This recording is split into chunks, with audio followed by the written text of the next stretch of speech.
What's going on, everyone? Talen here, and welcome to another Marvel Future Fight showcase video. So, looking through my roster, and Gorr just kind of caught my eye, so I was like, you know what? Let's go ahead and do a video on him, because I can't even remember the last time I actually played Gorr. Well, at least played him in PvE content, because I do use him on my timeline battle team, so he does get some use. But I mainly just auto that, so I don't really get to see him do much. So I want to see what kind of strength he has against World Boss Legend and Dormammu, and, you know, just see if he is actually strong, considering you have to use a lot of resources to rank him up. So let's take a look at the build here, and then we'll go ahead and hop into some gameplay and see how he performs. We've got a few Urus on him there. We've got all of his skills leveled up. We didn't do anything with type enhancement. We have fully awakened overdrive set. We have a artifact here, I guess just for the destruction. Double check that I actually did that correctly. We have a CTP of rage on him because I did go with an all damage build. So he's actually not built really for PvP because I don't have a regen or, authority or anything like that on him. We do have rage, and of course no uniform because he does not have one yet.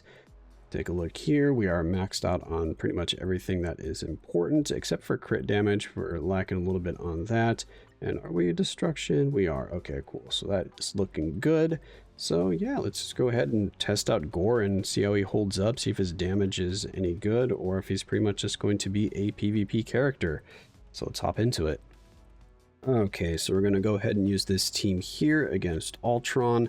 We can only do stage 9 because once we go up from there, it turns to hero requirements and then it turns to human requirements, so we cannot try him on any of those. So we have Medusa here for leadership because we can get a little bit better leader that way by using her universal type lead because he does do physical damage, and the only other physical damage leadership I have are 30% ones. So let's get that extra 15%, why not? And then we have Shuri for her tier 2 support. Actually, we could be using Valkyrie, couldn't we? But let's just go ahead and use this team here.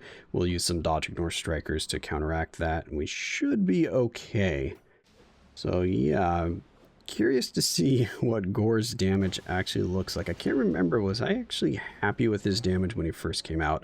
I think I only threw a rage on him just because he was a new, native tier 3 character, and I just wanted to give him a full damage build because damage is pretty much what I go for. I don't know, the damage is a little light. Okay, the tier 3 does ignore iframe. That's good. He's got some healing. That's also good. Don't remember where he's getting that healing from, but there we go. Yeah, the damage is actually pretty low. Let's pay attention here. Is Ultron actually dodging a lot of stuff? Oh, can't quite tell. He's dodging some stuff, but I don't think it's enough to really hinder our damage by a significant portion. Are we gonna die here? We have revived, don't we, with Gorr? Yes, we do. So how much time has passed? A minute, and we're down to 18 bars. Okay. So I think you'll be able to do stage 9 here, but it doesn't look like you can go much higher than stage 9. So that's actually a bit disappointing. So even if he was able to do one of the higher stages, I don't think he'd be able to clear it in time. His damage is just a little too low. Yeah, that still killed us. I just wanted to get as much damage in as possible there, but not looking promising. Let's go hop over to Dark Phoenix here, but I'm not starting off with a very good impression here of good old Gorr. So yeah, let's go ahead and put together that same team and then we will try him out. Okay, so here we are at Dark Phoenix with the same team. I'm hoping he's going to do better here. We got our dodge ignore strikers. Usually we can perform pretty well against Dark Phoenix here, at least in terms of damage because of the pierce on my cards. But the main thing to look for here is survivability, and I think his animations are short enough that we'll be able to survive just fine. Yeah, that's a pretty short animation there. Let's see, can he survive this for an iframe? Alright, just barely. The continuous healing is nice, so luckily he does have survivability because of the healing. So let's go ahead and grab this. This tier 3 actually has a very long animation.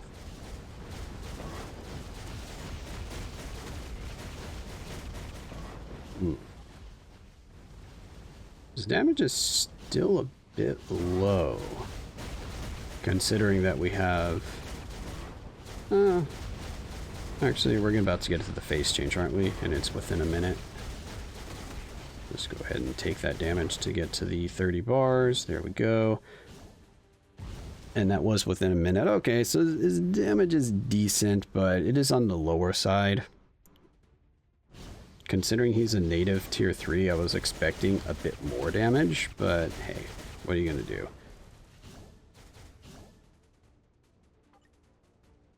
Alright, well, that gives us an idea of his damage in Warboss Legend. So now we'll move over to Dormammu, which is kind of the big test for damage, because the Warboss Legend is mainly, well, I guess for Ultron that is a damage test, but it's mainly survivability. See how good the skill rotation feels, to see if it feels clunky, see if they, you know, if it's hard to keep them alive because of a skill rotation, or if it's hard to actually get damage in because of the skill rotation, because of targeting issues or stuff like that.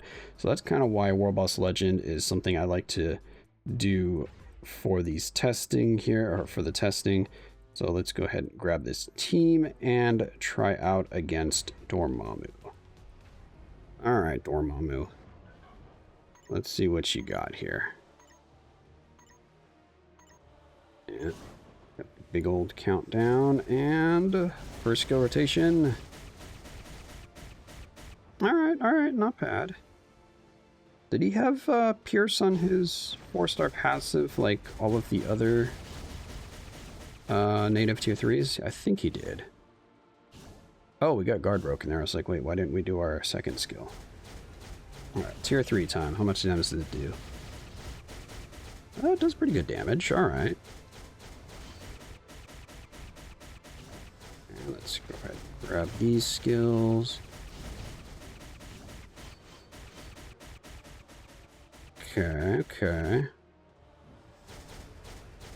Alright, not horrible, but we want to see how much damage he does once we get to the phase change, because that's where Dormammu gets a little bit more difficult to damage. So let's go ahead and skip ahead to that part, and we'll be right back.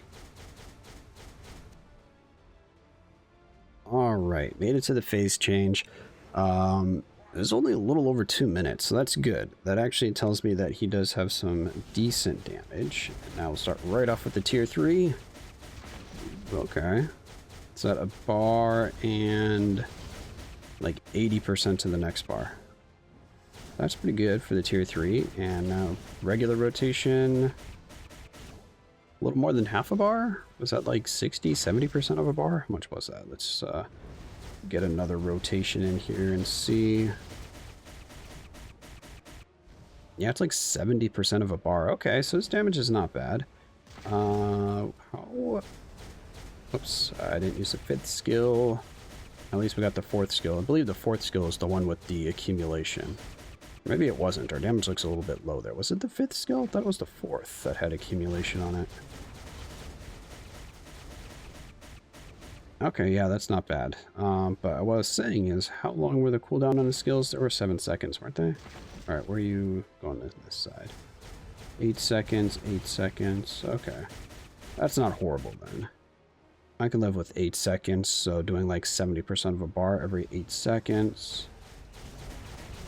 And then once we get the tier 3 off, it's more like close to 2 bars. It almost made it to 2 bars. That was very close to 2 bars.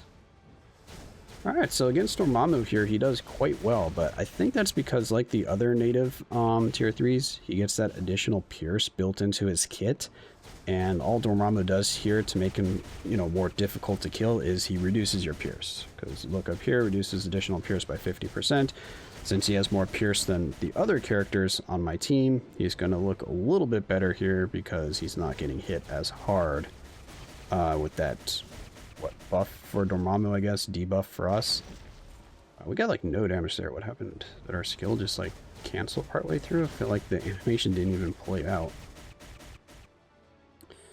Yeah, so I mean, you can work here for Dormammu with the Rage, but for War Boss Legend, he seemed a bit underwhelming to me. He does have survivability because he has a revive, he's got this continuous healing, so he does have quite a few things that make him solid in terms of survivability, but I don't know, the damage is just leaving something to be desired there. Maybe he just needs to get his level 80, maybe he needs a uniform, something like that to really kind of push in World Boss Legend. So for now, I think he looks like a character you can use for Dormammu if you want, or just stick with using him in PvP because he is still really good there.